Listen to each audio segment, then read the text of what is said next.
discussing about psychology of attention and which strategies, which questions you can ask yourself if you want to focus better, if you want to be able to sustain the long focus and attention, and in the period where there are a lot of distractions.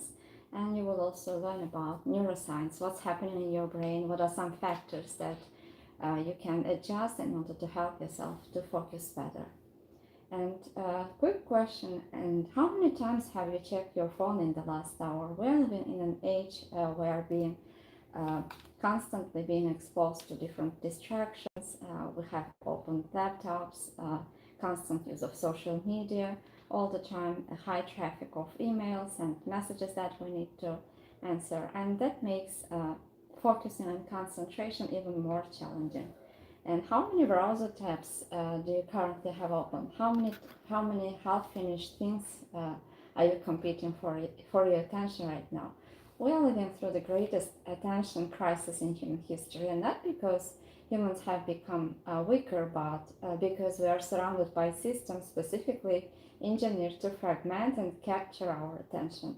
And our brains are not supposed to be exposed to so much distractions, and understanding what's happening can help us to better arrange our environments and to help our brain to rest and to be able to use our brains in a more productive and healthy manner.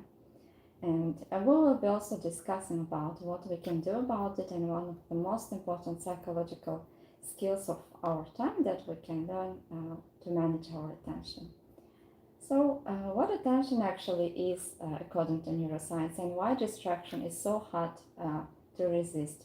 We will be discussing about economics and psychology and what chronic distraction does to the brain, what damage it has, and how to reclaim your focus, and what research shows about it. And I will be sharing some tools and strategies that you can use to help yourself to focus better. According to William James, the father of American psychology, he wrote in 1890s that everyone knows what attention is, and it is the taking possession by the mind in clear and vivid form, or one of what seems several simultaneously possible objects or trains of thought. And modern neuroscience has made this far more precise and concluded that attention is not a single system. It's at least three distinct networks in our brain, and the auditory network, which maintains vigilance and readiness to respond to stimuli. The orienting network selects from sensory input and decides what to attend. An executive network, which resolves conflict between competing stimuli, and prefrontal cortex-based systems that allow voluntary deliberate focus. And distractions harm and exploits primarily the alerting and orienting networks, which leads to larger automatic responses, and sustained focus requires executive network, which is effortful and depletable. So, what are costs of task switching? Nowadays, it's very difficult to find quiet environments because we are constantly being distracted. There are a lot of notifications, emails, a lot of windows that are opened. And what's happening when the attention is interrupted is that it takes around 23 minutes and 15 seconds to return to the same level of cognitive engagement with the task. And this means that when we are being distracted, it takes a lot of efforts to get into that old place of focus. And we are interrupted. Sometimes we are interrupting ourselves far more than most people realize. And Mark's research found that people switch tasks an average of every 3 to 5 minutes in office environments. And this accumulated cognitive cost of constant switching is enormous. Not just time loss, but it also impacts the quality of our thinking, work, productivity, and cognitive energy expenditure. So why distraction is so hard to resist? According to Herbert Simon, he observed in 1971 that a wealth of information creates a paucity of attention, And he was describing fundamental economics of the digital age decades before it arrived. And today, every application, every platform, every notification is designed by teams of brilliant engineers and psychologists with a single goal: to capture and hold your attention. Because attention is the commodity that is sold for advertisers. Therefore, the tools used are variable reward schedules, the same mechanism that makes slot machines addictive, and social validation loops like comments, likes, shares that trigger dopamine levels, and infinite scroll removes natural stopping points, and notification systems designed to create artificial urgency. Therefore, knowing this might help us to manage our efforts, energy, and attention better, and use them in aiming to achieve our goals, and to be more productive, or to have healthier ways of studying or concentrating on our works. And neuroscience of digital distraction. According to Tristan Harris, former Google design ethicist, he describes smartphones as slot machines in our pockets, and neuroscience supports this framing. So most of the time we are using our phones, and we are constantly checking our phones. For instance, you can try to make an experiment and count how often are you using your phone, how often are you being distracted, and oftentimes people find that it's extremely often. So this can be the first point towards change, because self-awareness is the first step towards change. And intentionally using your phone, or intentionally creating some time for your brain to rest, or creating some time where you can indulge into your work deeply and maintain longer times of attention, can be some strategies that you can use if you want to increase the time when you are being focused deeply, and if you want to work more productively. And we will be discussing about it in every notification creates a dopamine anticipation response. Even look at it, and uncertainty of what's there fires the one system. This is the same mechanism driving gambling addiction. And the more you respond to these interruptions, the more your brain starts to expect and seek them. And therefore, Nir Eyal's hook model shows that how applications deliberately build craving, trigger, action, reward loops that become progressively harder to resist. So, what does it? How we can make use of this knowledge? If we will learn what are some ways of increasing your dopamine levels, and how these triggers are working, you can use them towards achieving your goals, and towards achieving the level of concentration and healthier mental health. Therefore, understanding and researching this information, and how your brain works, and how different systems and platforms are using your attention, is the first step towards change. And what chronic distraction does to your brain. Michael Merzenig's concern, he was deeply concerned that chronic distraction, consistently fragmented attention, may be training the brain for distraction. So over time, it can be more difficult to maintain your focus and attention, because your brain learns to constantly be distracted. And every time you respond to an interruption, you are reinforcing the neural pathways of interrupted attention.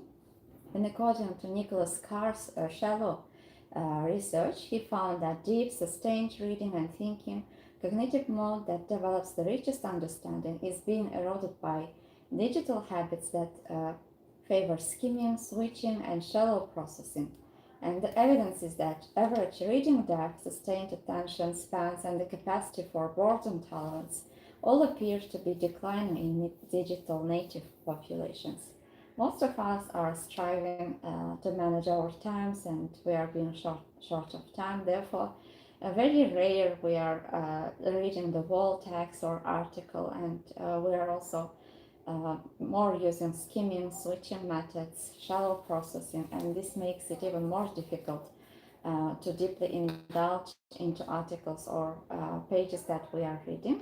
So what can be done if our brains have learned how to be constantly distracted? We can relearn to focus again, and this is done by intentional efforts, sometimes switching off notifications, sometimes changing the way of using social media, or sometimes using specific times for reading or for studying, and eliminating distractions as much as possible, and creating environments that would help you to focus and maintain your attention for longer times.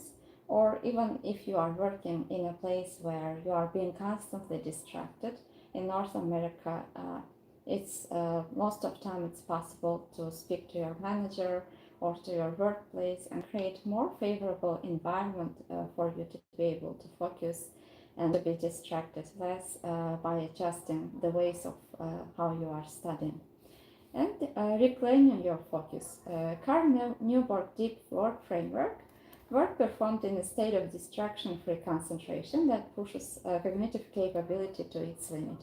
And this type of work creates new value, improves your skill, and it's hard to replicate.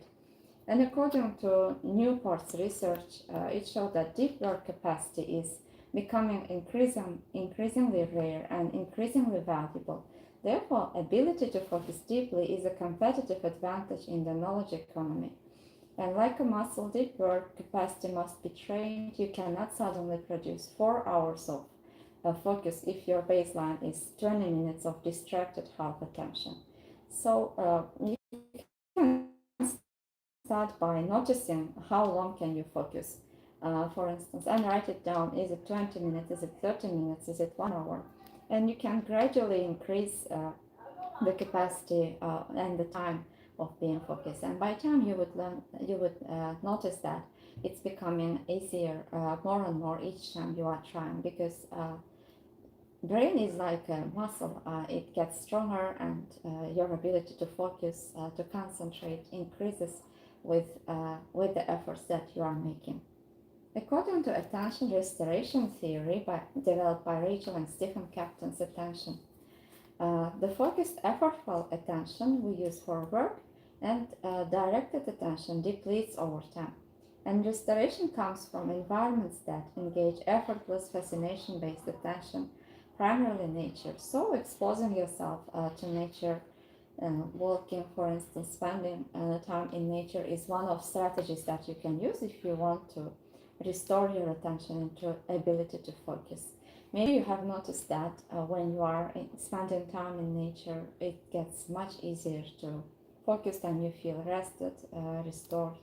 And research by Kaplan also confirmed by many subsequent studies that time in natural environments significantly restores directed attention capacity, not because nature is relaxing, but because natural environments engage involuntary attention through fascination without depleting the effortful directed attention system. And how can you use boredom as attention training?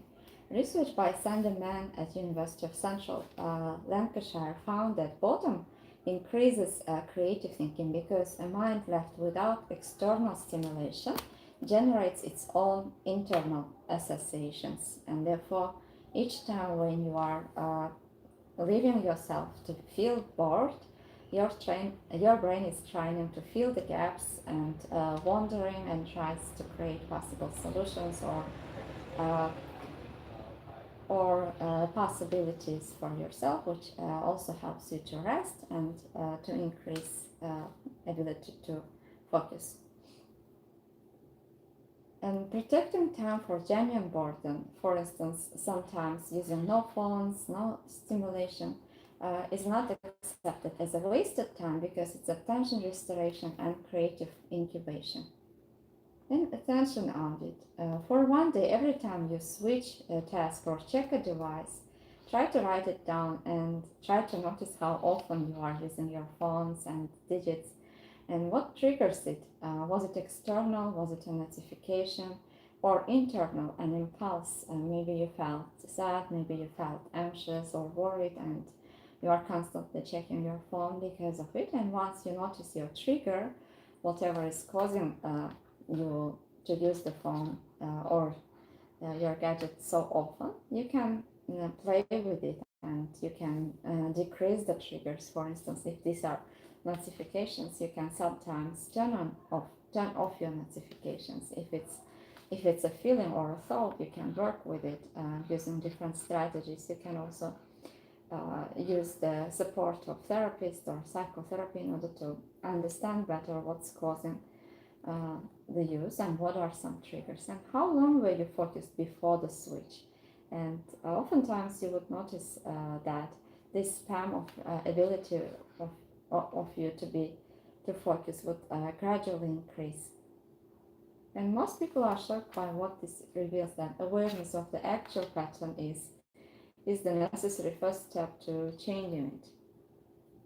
Try to apply this principle of environment design to your digital environment. Make distraction harder and focus easier. Build focus attention like a muscle through progressive overload.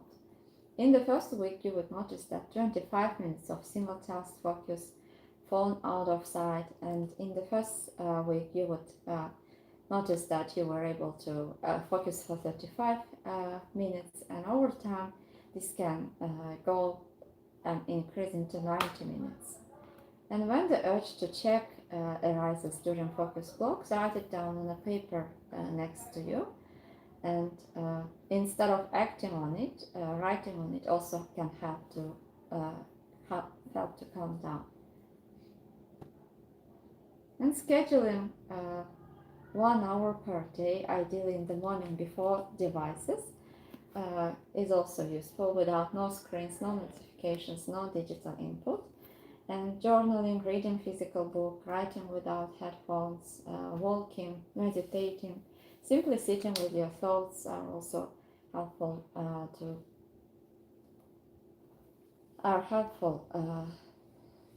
to help you to focus better.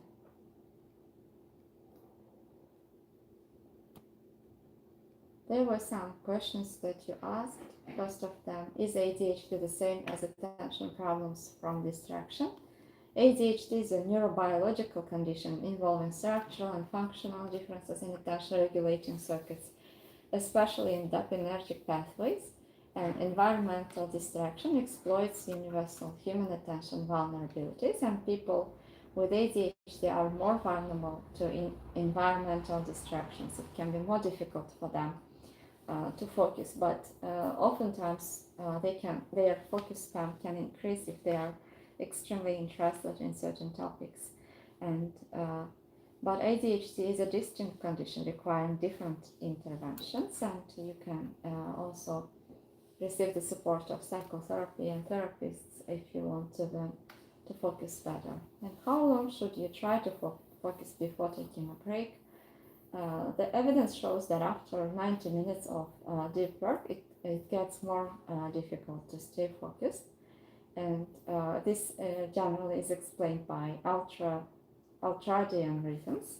But for those building focus capacity from a low baseline, starting with 30 minutes using Pomodoro techniques can be useful. And the break must be genuine recovery, not pseudo rest that keeps the brain engaged. So we have discussed about different strategies and questions you can ask yourself if you want to increase your concentration focus. And we have discussed about 3 network systems, including alerting, orienting, executive, and we have discussed how distraction exploits the automatic networks and how we can learn to focus again and which strategies we can use. And I also shared 4 different tools that you can use, including attention audit, digital environment design, focus training protocol, and analog hour. Attention is the most precious resource we have, and what you use to experience your life, to connect with people you love, to create work that matters, to think thoughts worth thinking. Protecting, it's not a productivity advice, it's an act of self-respect. So if you have any further questions, don't forget to leave your questions in the comments. I hope this session was useful for you. Don't forget to subscribe and to share it with your friends if you think that anyone might benefit from it. Take good care of yourself and see you in the next sessions again.